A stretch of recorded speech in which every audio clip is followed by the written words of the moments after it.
Hello बच्चों, आज की इस वीडियो में देखेंगे अंकुर अभ्यास पुस्तिका सत्र आपका 2026-27 की आपकी न्यू वर्क बुक है। कक्षा 4 विषय पर्यावरण। तो प्यारे बच्चों, आज की इस वीडियो में देखेंगे रेडनेस सप्ताह 5। तो देखिए, रेडनेस सप्ताह 5 में आपका अभ्यास क्रमांक पहला में आपका पहला क्वेश्चन है, आप अपनी आहार थाली का चित्र बनाकर प्रत्येक व्यंजन का नाम लिखिए और रंग भरिए। तो देखिए, इस तरह से यहाँ पे आपको थाली का चित्र बनाना है। इस तरह से थाली का चित्र बनाना है और यहाँ पे आप क्या क्या चीज़ रखें उनके नाम लिखना है आपको। तो देखिए, यहाँ पे है रोटी, चावल, सब्जी, अचार, रोटी। तो आप इस तरह से अपने भोजन के आपको नाम लिखने हैं, तो आप इस तरह से कर लीजिएगा। इसके बाद देखिए, नेक्स्ट आता है आपका अभ्यास क्रमांक दूसरा। अभ्यास क्रमांक दूसरा में देखिए, यहाँ पे चित्र दिया गया है संतुलित आहार थाली का। तो यहाँ पे आपका क्वेश्चन है, इस चित्र में खाने की कौन कौन सी वस्तुएं दिखाई दे रही है। देखिए, इस थाली में जो है क्या क्या चीज़ रखी हुई है उनके आपको नाम लिखने हैं। तो आपको लिखना है रोटी, सब्जी, दाल, चावल, पापड़, अचार और सलाद। इसके बाद देखिए, दूसरा क्वेश्चन है, आपको कौन सी दाल और सब्जी पसंद है। आपको आंसर में करना है तुअर दाल, पनीर की सब्जी। इसके बाद तीसरे में है, रोटी कौन कौन से अनाज से बन सकती है। तो आपको उत्तर में करना है गेहूँ, मक्का, ज्वार। तो आप इस तरह से अभ्यास क्रमांक दूसरा कंप्लीट करेंगे। नेक्स्ट आता है आपका अभ्यास क्रमांक 3। पहला क्वेश्चन है, यदि स्वस्थ रहना है तो हमें खाना चाहिए। तो देखिए, स्वस्थ रहने के लिए आपको क्या खाना चाहिए, तो संतुलित आहार। आप इस तरह से आंसर लगा देंगे। नेक्स्ट आता है आपका दूसरा क्वेश्चन। दूसरा में पूछा है, फल और सब्जियां खाने से हमें क्या मिलता है। तो फल और सब्जियां खाने से विटामिन और खनिज मिलती है। तो यहाँ पे आपको बी को डॉट कर लेना है। इसके बाद देखिए, नेक्स्ट आता है आपका अभ्यास क्रमांक 4। अभ्यास क्रमांक 4 में है, दी गई वर्ग पहेली में से खाने की वस्तुओं पर गोला लगाकर उनके नाम लिखिए। तो यहाँ पे खाने की वस्तुओं के ऊपर आपको गोला लगाना है। तो देखिए, यहाँ पे दिया है बैगन, यहाँ पे है आपका सेब, और यहाँ पे है आपका रोटी, यहाँ पे है आम, और यहाँ पे हो जाएगा आपका मछली, और यहाँ पे है गन्ना। तो आप इस तरह से देख लेंगे और यहाँ पे आपको लिख भी देना है बैगन, सेब, आम, रोटी, गन्ना, मछली। तो आपको इस तरह से खाने वाली चीज़ों के ऊपर गोला लगाना है और यहाँ पे आपको नाम लिखने हैं। तो आप इस तरह से कर लीजिएगा। इसके बाद देखिए, नेक्स्ट आता है आपका अभ्यास क्रमांक 5वां। अभ्यास क्रमांक 5 में आपका पहला क्वेश्चन है, लौह तत्व कौन कौन से भोज्य पदार्थों में पाया जाता है और शरीर में इसका क्या कार्य है। आपको उत्तर में करना है पालक, मेथी, चना, मसूर, गुड़, अनार आदि। इसका कार्य रक्त हीमोग्लोबिन बनाना व शरीर के अंगों तक ऑक्सीजन पहुंचाने में सहायक है। आप इस तरह से 5वीं कंप्लीट करेंगे। नेक्स्ट आता है आपका अभ्यास क्रमांक 6। अभ्यास क्रमांक 6 में आपका पहला क्वेश्चन है, यदि आपको 2 विकल्प दिए जाए, पिज्ज़ा और कोल्ड ड्रिंक, और दूसरे में है दाल, चावल, सब्जी और सलाद, तो आप क्या चुनेंगे और क्यों। तो आपको उत्तर में करना है दाल, चावल, सब्जी और सलाद, क्योंकि इस भोजन को खाने से हम स्वस्थ रहेंगे। तो आप इस तरह से करेंगे। इसके बाद देखिए, नेक्स्ट आता है आपका सप्ताह 5। सप्ताह 5 में यहाँ देखिए, सप्ताह 5 दिवस 2 में आपका पहला अभ्यास क्रमांक है। क्वेश्चन दिया है, दिए गए स्थान पर स्वच्छता से संबंधित पोस्टर बनाइए। तो देखिए, स्वच्छता से संबंधित आपको पोस्टर बनाना है और यहाँ पे आपको लिखना है स्वच्छ भारत अभियान, और इस तरह से आपको चित्र बनाने हैं। आप इस पोस्टर को अच्छे से देख के बना लीजिएगा। नेक्स्ट आता है आपका अभ्यास क्रमांक दूसरा। तो देखिए, यहाँ पे अभ्यास क्रमांक दूसरा में आप इसको अच्छे से पढ़ लीजिएगा। ये अनुच्छेद आपका दिया है और देखिए, क्वेश्चन में पूछा है, हमें रोज़ क्यों नहाना चाहिए। तो आपको उत्तर करना है व्यक्तिगत साफ सफाई और स्वस्थ रहने के लिए। दूसरा क्वेश्चन है, व्यक्तिगत साफ सफाई ना रखने से क्या हो सकता है। तो आपको आंसर में करना है हम बीमार पड़ सकते हैं। और देखिए, तीसरा क्वेश्चन है, नाखून समय समय पर क्यों काटने चाहिए। तो आपको उत्तर में करना है ताकि नाखूनों में गंदगी ना जमा हो और हम बीमारियों से दूर रहें। तो आपको इस तरह से तीसरे के उत्तर में करना है। इसके बाद देखिए, नेक्स्ट आता है आपका अभ्यास क्रमांक तीसरा। यहाँ पे आपको खाली स्थान भरने हैं। पहला क्वेश्चन है, हमें अपने घर के आसपास साफ सफाई रखनी चाहिए। दूसरे में, हमें प्रतिदिन 2 बार ब्रश करना चाहिए। तो आपको इस तरह से आंसर करने हैं। चौथे में है, यहाँ देखिए आपको विकल्प वाला क्वेश्चन दिया है यहाँ पे। तो पहला क्वेश्चन है, यदि कोई व्यक्ति सड़क पर कचरा फेंकता है तो हम उसे कचरा कूड़ेदान में फेंकने की सलाह देंगे। तो यहाँ पे आपको आंसर लगा देना है कूड़ादान। और दूसरे में, साफ़ सफाई से हमें कैसा अनुभव होता है। तो आपको आंसर करना है अच्छा और ताज़ा अनुभव होता है। इसके बाद देखिए नेक्स्ट है आपका अभ्यास क्रमांक 5वां। तो देखिए यहाँ पे दिया है, दिए गए चित्रों को देखिए और बताइए। तो देखिए इस तरह से चित्र दिया गया है, इन चित्रों को देख के आपको आंसर करने हैं। पहला क्वेश्चन पूछा है चित्र में क्या हो रहा है। दूसरा क्वेश्चन है यह कार्य क्यों ज़रूरी है। तो देखिए ये जो छोटा सा बच्चा है, ये लड़का क्या कर रहा है, तो आपको लिखना है नहाना, साफ सफाई व स्वस्थ रहने के लिए। और देखिए यहाँ पे आपको लिखना है हाथ धुलाई बीमारियों से बचने के लिए। और देखिए ये छोटा सा बच्चा ब्रश कर रहा है, तो आपको लिखना है ब्रश करना, दांतों को साफ रखने और बीमारियों से बचने के लिए। तो आप इस तरह से अभ्यास क्रमांक 5 कंप्लीट करेंगे। इसके बाद देखिए नेक्स्ट आता है आपका दिवस 3 में आपका अभ्यास क्रमांक 1। दिए गए चित्र में रंग भरिए। तो देखिए ये चित्र दिया गया है, इस चित्र में आपको रंग भरना है, तो आप भर लीजिएगा। नेक्स्ट है आपका दूसरा अभ्यास क्रमांक, आप जो है इसको अच्छे से पढ़ लीजिएगा और देखिए कविता को पढ़कर आपको आंसर करने हैं। तो पहला क्वेश्चन है सुबह सवेरे क्या करना चाहिए।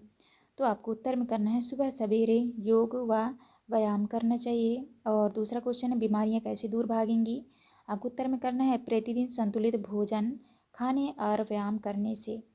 इसके बाद देखिए नेक्स्ट आता है आपका तीसरा क्वेश्चन, व्यायाम करना हमारे लिए क्यों आवश्यक है। आपको उत्तर में करना है खुश व स्वस्थ रहने के लिए। तो आप इस तरह से आंसर करेंगे। नेक्स्ट आता है आपका अभ्यास क्रमांक 3। देखिए पहला क्वेश्चन है अपने दोस्तों की मदद करने से आपको कैसा महसूस होता है। तो आपको उत्तर में करना है हमें खुशी मिलती है। दूसरा क्वेश्चन है जब आप बहुत उदास होते हैं तो कौन सा कार्य करने पर आपको अच्छा अनुभव होता है। आपको उत्तर में करना है हमें अपनी माँ से बात करने पर अच्छा अनुभव होता है। इसके बाद देखिए नेक्स्ट आता है आपका अभ्यास क्रमांक 4। दिए गए चित्रों को देखकर चित्रों में हो रही गतिविधियों का नाम लिखिए। तो देखिए इन चित्रों में बच्चे क्या क्या कर रहे हैं, तो आपको नाम लिखना है। तो देखिए ये छोटी सी बच्ची है, योग कर रही है, तो यहाँ पे आपको लिखना है योग। और ये बच्ची पानी पी रही है, तो यहाँ पे आपको लिखना है पानी पीना। और देखिए दो बच्चे यहाँ पे खेल रहे हैं, तो यहाँ पे आपको लिखना है खेलना। तो आप इस तरह करेंगे। नेक्स्ट आता है आपका अभ्यास क्रमांक 5। यदि कोई बच्चा प्रतिदिन खेलता है और समय पर भोजन करता है तो उसका शरीर और मन कैसा होगा और क्यों। तो आपको उत्तर में करना है उसका शरीर स्वस्थ मजबूत और मन प्रसन्न होगा, क्योंकि खेलकूद से शरीर चुस्त दुरुस्त रहता है और पौष्टिक भोजन से शरीर को ऊर्जा व पोषण मिलता है। आप इस तरह से अभ्यास क्रमांक 5 को कंप्लीट करेंगे। इसके बाद देखिए नेक्स्ट आता है आपका दिवस 4। दिवस 4 में आपका अभ्यास क्रमांक 1 है सूखा व गीला कचरा रखने वाले 2 अलग अलग कूड़ेदान का चित्र बनाकर उसमें रंग भरिए। तो देखिए यहाँ पे सूखा कचरा और यहाँ पे गीला वाला कचरा डालना है, तो आपको इस तरह से सूखा और गीला कचरे डालने वाले आपको चित्र बनाने हैं, तो आप इस तरह से बना लीजिएगा। नेक्स्ट आता है आपका दूसरा क्वेश्चन, आप अपने घर का कचरा कहाँ डालते हैं। तो आपको उत्तर में करना है हम कचरा कूड़ेदान में डालते हैं। दूसरा है क्या कूड़ेदान में कचरा डालना सही है। तो आपको उत्तर में करना है हाँ। और तीसरे में है स्वच्छता से हमारे स्वास्थ्य पर क्या प्रभाव पड़ता है। तो आपको उत्तर में करना है स्वच्छता से हमारा शरीर स्वस्थ और मन प्रसन्न रहता है। इसके बाद देखिए नेक्स्ट है आपका चौथा, क्या आप अपनी शाला में कूड़ेदान का उपयोग करते हैं। तो आपको उत्तर में करना है हाँ, हम शाला में कूड़ेदान का उपयोग करते हैं। तो आप इस तरह से अभ्यास क्रमांक 2 कंप्लीट करेंगे। नेक्स्ट आता है आपका अभ्यास क्रमांक 3। सही विकल्प चुनकर सही उत्तर पर गोले करना है आपको। देखिए पहला क्वेश्चन है कचरे को इधर उधर डालने से क्या होता है। तो वातावरण गंदा होता है। दूसरा है कचरा प्रबंधन से संबंधित योजना, तो है स्वच्छता अभियान। तो आप इस तरह आंसर लगाएंगे। इसके बाद देखिए नेक्स्ट आता है आपका अभ्यास क्रमांक 4। अभ्यास क्रमांक 4 में देखिए सामग्रियों को छांटकर उचित तालिका में लिखिए। तो देखिए इन सामग्रियों को छांटकर जो है आपको इनकी जगह पे लिखना है। तो यहाँ पे गीला कचरा सूखा कचरा, तो गीले कचरे में आपको लिखना है सब्जियों के छिलके, घास, बचा हुआ खाना, सूखी पत्तियाँ। और सूखा कचरा में आपको लिखना है प्लास्टिक थैली, दूध का पैकेट, कागज़, प्लास्टिक की खाली बॉटल, डिस्पोजल गिलास इत्यादि। तो आप इस तरह से आंसर करेंगे। नेक्स्ट है आपका अभ्यास क्रमांक 5वां, यदि आपको अपने क्षेत्र को साफ रखना हो तो आप क्या क्या कर सकते हैं लिखिए। तो आपको उत्तर में करना है हम कूड़ा हमेशा डस्टबिन में डालेंगे, आसपास की साफ़ सफाई करेंगे, प्लास्टिक का कम उपयोग करेंगे। इसके बाद देखिए नेक्स्ट है आपका अभ्यास क्रमांक 6। कूड़ादान है मेरा घर, मैं रहता हर एक घर, बताओ बताओ मेरा नाम। तो यहाँ पे आपको लिखना है कचरा।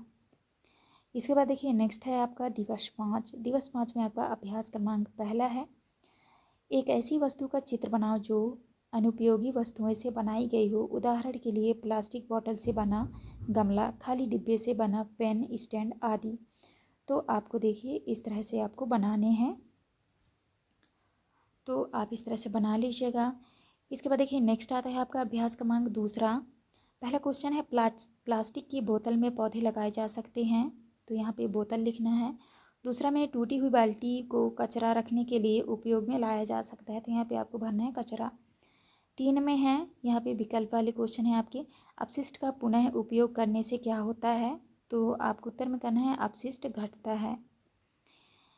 इसके बाद देखिए नेक्स्ट है आपका चौथा, नीचे दी गई वस्तुओं का पुनः उपयोग करके उपयोग कैसे किया जा सकता है, अपने शब्दों में लिखिए। तो पहला है पुराना अखबार किताबों पर कवर लगाने, गिफ्ट पैक करने। और दूसरा है फटे या पुराने कपड़े, पोछा बनाना, पैरदान बनाना। इसके बाद देखिए तीसरे में है खाली कांच की बोतल, तो यहाँ पे आपको आंसर करना है सजावट का सामान बनाना, पौधा लगाना। इसके बाद देखिए नेक्स्ट है आपका अभ्यास क्रमांक 5वां, आपके घर में फेंकी जाने वाली अनुपयोगी वस्तुएं कौन कौन सी हैं जिनको आप घर में ही पुनः उपयोग करके नए वस्तुएं बना सकते हैं। तो आपको उत्तर में करना है, यहाँ पे आपको लिखना है अनुपयोगी फेंके जाने वस्तुओं के नाम लिखना है, टूटी बाल्टी, खाली प्लास्टिक डिब्बा, खाली डिब्बा। और यहाँ पे पुनः उपयोग किए जाने वाली वस्तुओं,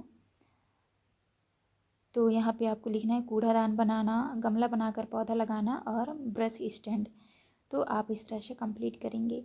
नेक्स्ट है आपका 6वां, तो देखिए यदि अपशिष्ट कम करना हो तो आप कौन कौन सी गतिविधियों का उपयोग करेंगे, कोई 3 विधियाँ लिखिए।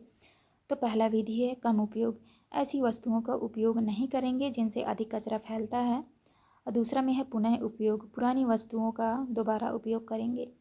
तीसरा है पुनर्चक्रण करना, कागज़, प्लास्टिक, कांच आदि का पुनर्चक्रण करके नई वस्तुएं बनाना। तो आप इस तरह से 6वें के आंसर में करेंगे। इसके बाद देखिए नेक्स्ट आता है आपका अभ्यास क्रमांक पहला में है, यदि स्वस्थ रहना है तो हमें क्या करना चाहिए, तो आपको उत्तर में करना है संतुलित आहार लेना चाहिए। और दूसरे में कचरा प्रबंधन से संबंधित योजना है स्वच्छता अभियान। इसके बाद देखिए दूसरे में आपको रिक्त स्थान भरने हैं, तो यहाँ पे आपको टूटी हुई बाल्टी को कचरा रखने के लिए उपयोग में लाया जा सकता है। दूसरे में हमें अपने घर के आसपास साफ सफाई रखना चाहिए। अभ्यास क्रमांक 3 में देखिए यहाँ पे जब आप बहुत उदास होते हैं तो आपको अच्छा अनुभव कराने वाले कार्य क्या हैं, लिखिए। तो आपको उत्तर में करना है हमें अपनी माँ से बात करने पर अच्छा अनुभव होता है। दूसरा क्वेश्चन, यदि आपको अपना क्षेत्र साफ रखना हो तो आप क्या क्या कर सकते हैं, तो आपको उत्तर में करना है हम कूड़ा हमेशा डस्टबिन में डालेंगे और आसपास की साफ़ सफाई करेंगे, प्लास्टिक का कम उपयोग करेंगे। तो आप इस तरह से आंसर करेंगे। इसके बाद देखिए नेक्स्ट आता है आपका अभ्यास क्रमांक 4। अभ्यास क्रमांक 4 में सूखा व गीला कचरा रखने वाले 2 अलग अलग कूड़ेदान का चित्र बनाकर उसमें रंग भरिए। तो देखिए ये है आपका सूखा कचरा रखने वाला डस्टबिन और ये गीला कचरा वाला डस्टबिन। तो आपको इस तरह से डस्टबिन के चित्र बनाने हैं। नेक्स्ट है आपका 5वां, अपशिष्ट को कम करने के लिए आप कौन कौन सी गतिविधियों का उपयोग करेंगे, कोई 3 उपाय लिखिए। तो देखिए पहला है कम उपयोग, ऐसी वस्तुओं का उपयोग नहीं करेंगे जिससे अधिक कचरा फैलता है। दूसरा है पुनः उपयोग, पुरानी वस्तुओं का दोबारा उपयोग करेंगे। और पुनर्चक्रण करना, कागज़, प्लास्टिक, कांच आदि का पुनर्चक्रण करके नई वस्तुएं बनाना। तो आपको इस तरह से आपको आंसर करने हैं। तो प्यारे बच्चों यहाँ पे जो है हमारी वीडियो कंप्लीट होती है। इस वीडियो में जो है हमने दिवस 1 से लेके दिवस 6 तक का संपूर्ण हल करा दिया है। आप अच्छे से देख के अपनी वर्कबुक में लिख लीजिएगा। और चैनल में न्यू है तो चैनल ज़रूर सब्सक्राइब करके जाएं, जिससे कि आने वाली हर एक वीडियो का नोटिफिकेशन जो है आपको सबसे पहले मिल सके। तो चलिए मिलते हैं अब नेक्स्ट वीडियो में।